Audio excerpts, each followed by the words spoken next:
Shalom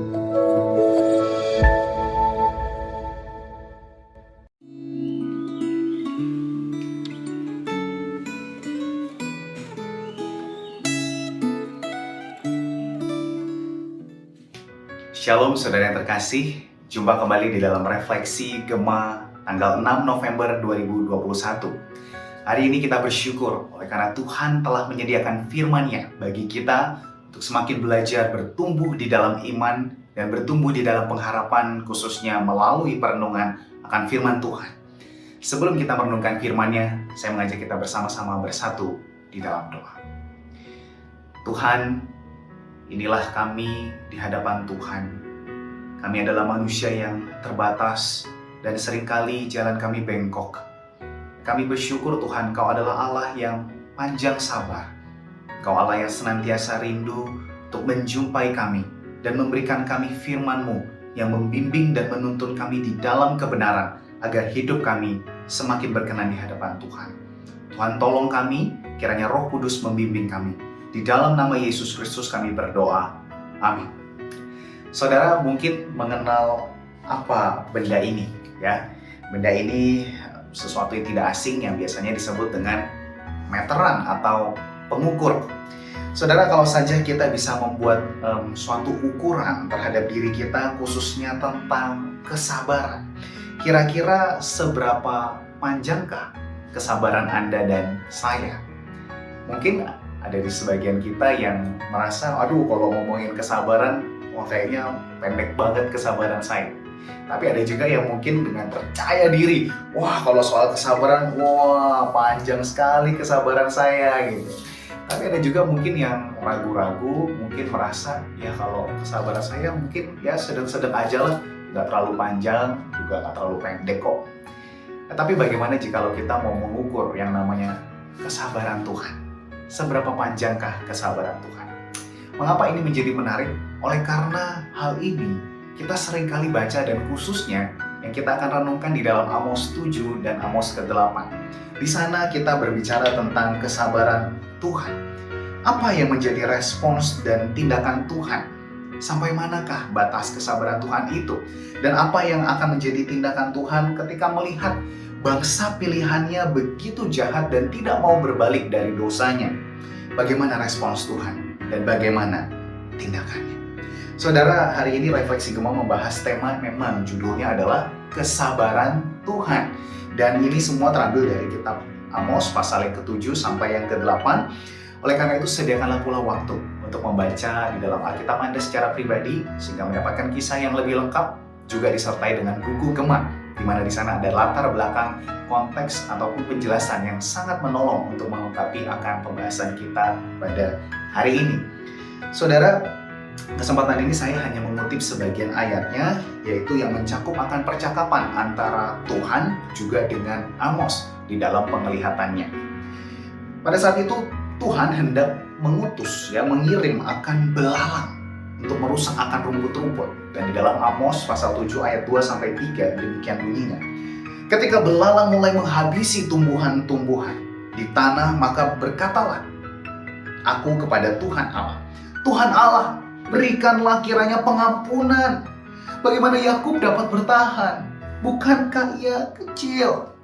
Dan Tuhan menjawab, maka menyesallah Tuhan karena hal itu tidak akan terjadi, firman Tuhan.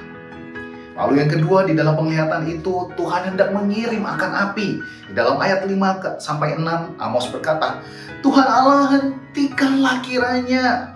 Bagaimana Yakub dapat bertahan? Bukankah ia begitu kecil? Tetapi Tuhan kemudian di dalam ayat ke-6, menyesallah Tuhan karena hal itu, dan ia pun berkata, ini pun tidak akan terjadi, firman Tuhan. Tetapi di dalam penglihatan ketiga, ini sangat unik sekali. Oleh karena Tuhan kemudian mengajak Amos untuk melihat sendiri akan bangsa Israel dengan ukuran. Ya, di dalam ayat 7, 8, 9 Tuhan tampak berdiri ya di sebuah tembok yang kemudian begitu lurus dan kemudian mengukur akan bangsa Israel dengan sebuah tali sipat atau sebetulnya tali pengukur untuk menguji apakah ini lurus atau enggak temboknya ya. Dan ketika Israel dilihat, diukur, didapati bahwa bangsa Israel memang tidaklah lurus hidupnya. Lalu penglihatan keempat, Amos sekali lagi diajak oleh Allah untuk melihat bagaimana bangsa Israel digambarkan seperti akan bakul berisi buah-buahan musim kemarau. Ya, ini artinya adalah sebuah musim yang sebentar lagi menunjukkan bahwa buah-buah ini akan segera matang dan akan tiba waktunya akan menjadi rusak. Dan ini menunjukkan bahwa penghukuman itu akan tiba pada waktunya. Saudara, melalui keempat penglihatan yang ada di pasal 7 dan pasal ke-8 ini, setidaknya kita sudah melihat bahwa ada dua sikap Tuhan dan tindakan bagaimana Tuhan Allah itu bersikap terhadap bangsa Israel. Yang sebetulnya Allah sendiri, dia adalah Allah yang sudah tahu bahwa bangsa Israel itu bengkok, dia tidak lurus. Dia sudah tahu bahwa kesudahannya akan dekat dan mereka akan menerima sebuah penghukuman yang tidak termaafkan lagi. Mereka memang layak untuk menerima penghukuman. Tetapi kok bisa-bisanya Tuhan kemudian diajak bernegosiasi dengan Amos sehingga dia bisa menjawab ketika Amos meminta, Tuhan berikanlah pengampunan, Tuhan hentikanlah kiranya. Mana mungkin Yakub dapat bertahan, bukan kayak begitu kecil. Kok bisa? Tuhan itu tiba-tiba berkata, itu tidak akan terjadi. Saudara, jika kita terima begitu saja, maka logika ini nampaknya tidak masuk dalam akal kita. Tetapi jika kita belajar semakin mengenal Tuhan, semakin tahu mengapa kedua hal yang tampaknya paradoks ini dapat berjalan beriringan, maka kita akan melihat bahwa ketika Tuhan menjawab, itu tidak akan terjadi. Dan seolah-olah Tuhan menyesal. Sebetulnya ini sedang menunjukkan akan curahan isi hati dari Allah. Itulah gambaran hati Allah yang tidak pernah dengan sukacita menghukum akan orang-orang yang dikasihinya. Saudara, di dalam khotbah rekan saya, Guru Injil Richard Noke, dia berkata, ada sebuah kutipan yang baik sekali, dia berkata, ketika Allah memilih, ia memilih karena ia mencintai orang yang dipilihnya. Dan ketika Tuhan telah memilih, maka ia tidak bisa tidak mencintai mereka yang telah dipilihnya. Maka saudara, hal yang tidak bisa bertentangan juga dengan kasih Allah adalah karakternya. Allah juga adalah pribadi yang memiliki karakter, yaitu kekudusan. Dan bagi bangsa pilihan yang telah jatuh dalam dosa sekalipun, mereka tetap berada di dalam penghukuman. Dan inilah kabar baiknya. Ketika kedua paradoks kasih dan keadilan dalam kekudusan Allah itu terjadi. Saya teringat di dalam sebuah kelas katekisasi, selalu di bagian awal Pendeta Emmanuel Cahyanto mengingatkan bagaimana kasih dan keadilan Allah ini berjumpa, bertemu melalui pengorbanan dari karya Tuhan Yesus Kristus. Sehingga saudara, apa yang kita dengar hari ini melalui pernyataan Amos ini sesungguhnya adalah sebuah bukti dari kesabaran Tuhan. Meski tampak paradoks, Tuhan mengatakan itu tidak akan terjadi, tetapi itu pasti akan terjadi. Hal tersebut sebetulnya menunjukkan akan kesabaran Allah. Hal tersebut bukan dilaksanakan, ya keadilan ini bukan dilaksanakan kemudian saat pembuangan. Itu hanyalah sebuah cicipan dari pembuangan yang paling mengerikan di muka bumi, bahkan di seluruh dunia dan dimanapun, yaitu ketika Bapa meninggalkan Tuhan Yesus di atas kayu salib, dan ketika ia berseru, Eli Eli lama sabachthani, Bapakku, Bapakku, mengapa engkau meninggalkan aku? Sehingga keadilan dan kekudusan Allah, murka yang harus diberikan atas hukuman manusia, itu telah diambil oleh Tuhan Yesus Kristus. Semua yang harusnya kita terima oleh karena kasih Allah diletakkan kepada Tuhan Yesus Kristus di atas kayu salib. Dan di sanalah anugerah Allah dinyatakan bagi orang-orang pilihan, termasuk bagi Anda dan bagi saya. Di sanalah kesabaran Tuhan ditunjukkan dan dibuktikan.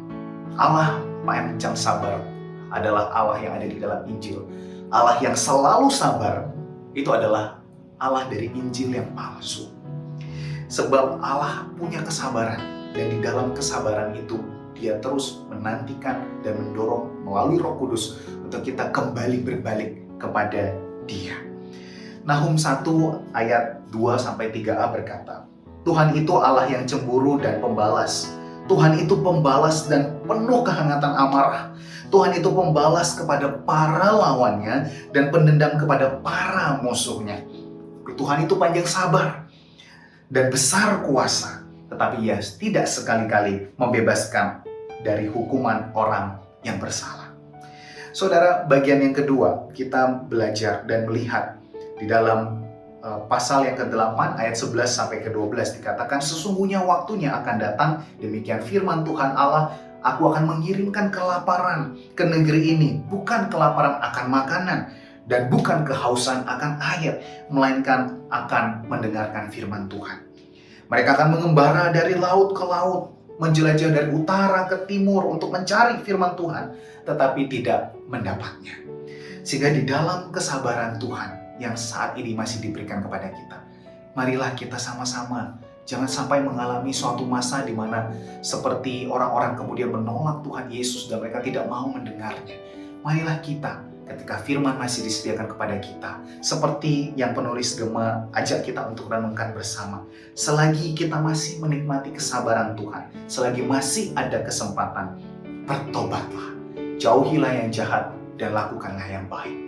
Dan saya menambahkan, selagi firman Tuhan masih bisa kita temukan, marilah kita tidak hanya membacanya, marilah kita tidak hanya mendengarkannya, tetapi juga merenungkannya, mengimaninya, belajar untuk bertanya bagaimana kebenaran ini bisa menjadi bagian di dalam imanku pada hari ini. Kiranya kita senantiasa mencari, sebab di dalam anugerah Tuhan, mereka yang mencari pasti mendapatkannya. Amin. Mari kita berdoa. Tuhan, kami bersyukur Engkau Allah yang bersedia untuk kami temui. Di dalam segala kegagalan kami ya Tuhan, Engkau Allah yang memiliki kesabaran. Tuhan, kiranya kami semakin menghargai akan kesabaran-Mu itu dan tidak menyia-nyiakan akan kehidupan kami ini. Ajar kami untuk semakin responsif terhadap Roh Kudus, sehingga kami rindu untuk digerakkan ke dalam segala hal dan perkara yang Engkau rindukan, untuk kami mendekat dan semakin indah di dalam perkenanan Tuhan hidup kami ini. Terima kasih Bapa, di dalam nama Yesus Kristus kami berdoa. Amin. Tuhan Yesus memberkati saudara.